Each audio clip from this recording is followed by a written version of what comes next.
The substance ছবির এক দৃশ্যে সম্পূর্ণ নগ্ন দেখা যায় অভিনেত্রী মার্গারেট কোয়ালিকে। সে দৃশ্য দেখে তার পরিবারের সদস্যরা বিভিন্ন ধরনের মন্তব্য করেন। তার মাও কথা বলেছেন। people.com-কে দেওয়া সাক্ষাৎকারে মার্গারেট বলেছেন, মা প্রিমিয়ারে ছিলেন। তিনি বলেছিলেন, এই সিনেমা তো আমার বন্ধুরা দেখতে পারবেন না, আমার বোনেরাও দেখতে পারবে না, কেউই আসলে এটা দেখতে পারবে না। ছবিতে একটি গুরুত্বপূর্ণ চরিত্রে অভিনয় করেছেন মার্গারেট। প্রিমিয়ারে হাজির হয়েছিলেন তার মা অভিনেত্রী অ্যান্ডি ম্যাকডাওয়েল। সেখানেই ছবিটি দেখার পর এমন মন্তব্য করেছেন তার মা। ছবিটি নিয়ে মজা করে এই অভিনেত্রী বলেন, আমাদের পরিবারের জন্য এটা খুব কঠিন বছর। দ্য সাবস্ট্যান্সে আরও অভিনয় করেছেন Demi Moore.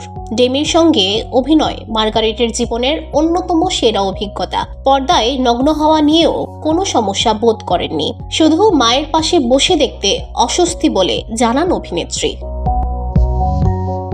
BOD Bangla news desk.